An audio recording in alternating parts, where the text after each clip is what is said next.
দেবাশিস দা, break কাটিয়ে আবার ফুটবলাররা মাঠে নামছে। জামশেদপুর প্রতিপক্ষ সেরকম ভাবে শক্তিশালী মানা হচ্ছে না, কারণ আগের ম্যাচটাই তারা 5-1 গোলে পরাজিত হয়েছে। তো ম্যাচটা কেমন দেখছেন? খালিদ যেমন দাগা উঠে জামশেদপুর অত্যন্ত ভালো টিম। আপনি জামশেদপুর যে আইএসএল যেভাবে শুরু করেছিল, আপনি সেই রেজাল্টগুলোকে খেয়াল করুন।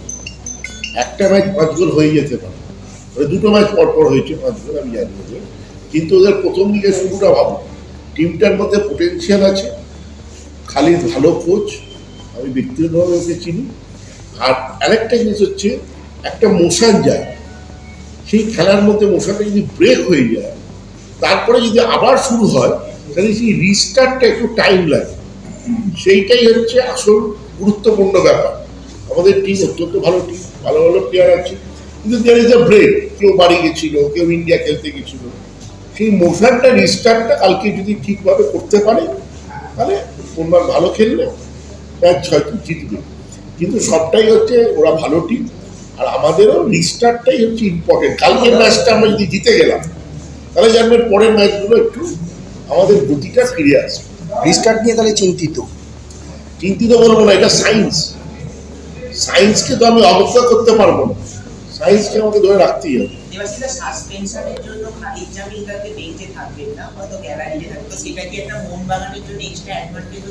চিফ কোচ না থাকাটা সবসময় ওই টিমটার পক্ষে, মোহনবাগানের জন্য কিছু হবে কিনা আমি জানি না, তো ওই টিমটার ডেফিনেটলি একটা ডিসঅ্যাডভান্টেজ থাকে চিফ কোচ যদি বেঞ্চে না থাকে, কারণ তার ভাবনা চিন্তায় টিমটা তৈরি হয়। তো সেটা ডেফিনেটলি জামশেদপুরের জন্য আমি বলবো ডিসঅ্যাডভান্টেজ।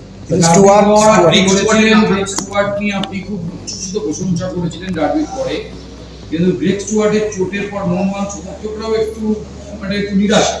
তো কালকে কি ব্রেক স্টুয়ার্টের খেলার কোনো সম্ভাবনা আছে? কোচ ঠিক করবেন, সেখানে আমার কোনো বক্তব্য নেই।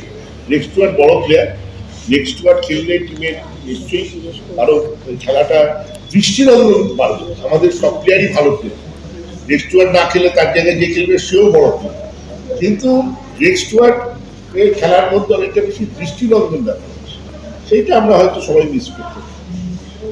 দীর্ঘদিন ধরে আপনি ধরুন ফুটবল খেলার সঙ্গে যুক্ত, গোটাই ক্যালেন্ডার ইয়ারে ইন্ডিয়া টিম একটা ম্যাচে যেতে সবচেয়ে মনে হচ্ছে কোয়ালিটি কম্প্রোমাইজ হচ্ছে না, ল্যাক অফ প্ল্যানিং।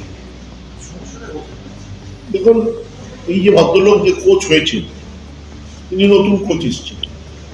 আমার মনে হয় তিনি টিমটাকে এখনো তৈরি করার ঠিকভাবে সুযোগ পাননি, এবং আইএসএল এ কারা ভালো খেলছে কারা খারাপ খেলছে সেটাও একটা ইম্পর্টেন্ট ব্যাপার। আমার মনে হচ্ছে সেটা মানা হয়নি। যে সেট আপ টিমটা দেখছেন সেটা মোটামুটি আগে গেছিল, তাই কোনো গোলকিপার ধরুন সে বছরের পর বছর খেলে যাচ্ছে, তার আজকের ডেটে কি পারফরমেন্স আর আইএসএল এ কারেন্ট যারা গোলকিপার খেলছে তাদের কি পারফরমেন্স, সেটা বিচার করলে হয়তো তার চেয়ে অনেকে বিশাল কায়ত অনেক এগিয়ে আছে অনেক গোলকিপারের থেকে, অন্যরাও ভালো খেলছে। কিন্তু সেটা মানা না হয় একটা দেখবেন সেট আপ টিম খেলে, ভালো মন্দ সেই টিমটাই খেলে যাচ্ছে। আমার মনে হয় সেইখানে একটা পরিবর্তন দরকার, এবং আরো জুনিয়র প্লেয়াররা এখন ভালো খেলছে, আইএসএল খুব ভালো খেলছে, অনেক জুনিয়র প্লেয়ার উঠে আসছে, তাদেরকে আরো বেশি আমার মনে হয় সুযোগ দেওয়া উচিত। এবং এই ভদ্রলোকের উচিত নিজের মতো করে, আগের কোচ আগের মতো করে টিম করে চলছিলেন, এবং সেই কোচ সাকসেসফুল সেইভাবে হয়নি বলেই কোচকে সরিয়ে দেওয়া হয়েছে। তাহলে এই কোচের উচিত নিজের মতো করে টিম তৈরি করা। আপনি একটা নতুন মিশন নিয়েছিলেন, ক্রিকেট টেস্ট সেলিব্রেট করবেন বলেছিলেন, 83 বিশ্বকাপ জানিয়ে দেওয়া হবে, আপনাকে ডেটও জানানো হবে। কোনো ডেভেলপমেন্ট হচ্ছে, নেক্সট এক্সিকিউটিভ কমিটি মিটিংয়ে আমরা ডেট ঘোষণা করবো। ডিসেম্বরের ফার্স্ট উইকেই হবে কমিটি মিটিং, সেখানে আমরা ডেট এবং কি আসবে না আসবে নির্দিষ্ট। মানে ক্রিকেটটা কি ডিসেম্বরের ফার্স্ট উইকে নাকি? না, ডিসেম্বর মাস থেকে আমাদের কমে, আমি জানিয়েছি, আপনারা দেখবেন আমার বক্তব্য শুনে পরিষ্কার আমি সব বলে দিয়েছি। আমার একটা প্রশ্ন আছে, ধরুন ঘরোয়া লিগের কলকাতা লিগ বলছি প্রায় 3 মাস আগে শুরু হচ্ছে, শেষ হবে ঠিক নেই, আদৌ কি কোনো প্রাসঙ্গিকতা আছে এখন কলকাতা লিগ? আর প্রাসঙ্গিকতা হারিয়ে গেছে, দুর্ভাগ্য এটা বাংলার ফুটবলের জন্য। বাংলার ফুটবলের উন্নতি হোক, ভালো সবাই খেলুক। এবারে সন্তুষ্ট আমি ধারণা করছি বাংলা যেন চ্যাম্পিয়ন হয়। তো বাংলা শুরুয়াত ভালো করেছে, বিহার ম্যাচটা মনে হয় ড্র হয়েছে, তবে ভালো কোচ, সবাই মিলে চেষ্টা করলে যদি চ্যাম্পিয়ন হয় এটা বাংলার পক্ষে সুখকর, কিন্তু কলকাতার লিগকেও সমান গুরুত্ব দিতে হবে।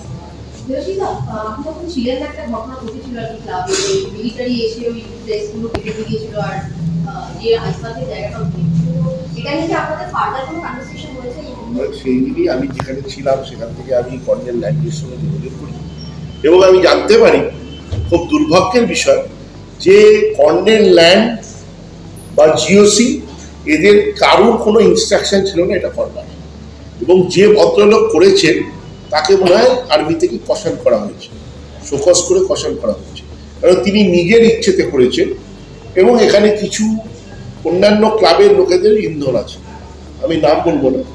তো তারপরে কর্নেল ল্যান্ড নিজে আসেন 3টের সময় পর্যবেক্ষণ করতে এবং তারপর উনি আমাকে ফোন করে অ্যাপোলজি চান যা ঘটনা ঘটেছে তার জন্য, এবং ডিসেম্বর মাসের ফার্স্ট উইকে ঠিক হয়েছে উনি আর আমি বসবো, আমরা একসাথে এখানে ইন্সপেকশন করবো, কোথায় কি আরো করতে হবে, আমাদের যে বক্তব্যগুলো আছে সেগুলো উনি দেখবেন, এবং উনি বার 3 লিখিতভাবে আমাকে হোয়াটসঅ্যাপে অ্যাপোলোজাইজ করেছেন এই ঘটনাটার জন্য।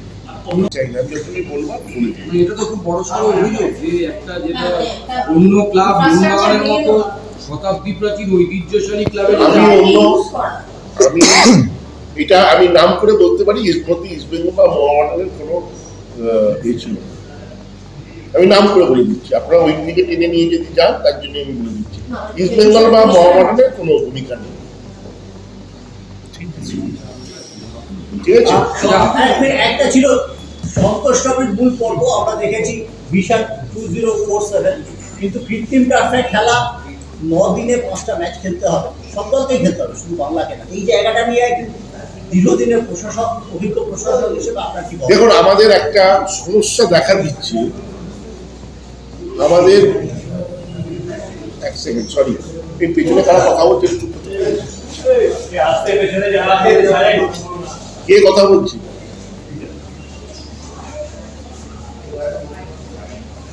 আমাদের দুর্ভাগ্যের বিষয় একটা আছে, যারাই কাজ করছিল, মোহনবাগান ইস্ট বেঙ্গল কাজ করছে বা বাংলা কাজ করছে বা ভারতবর্ষ এআইএফ কাজ করছে ফুটবল নিয়ে, আমরা শুধু সমালোচনা করি,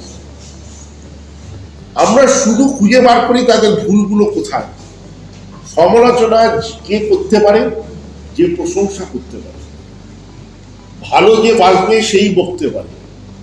আপনাদের কাছে আমার অনুরোধ, সবার একটু ভালোগুলো খুঁজে বার করে মানুষকে দেখান, শুধু সমালোচনা করবেন।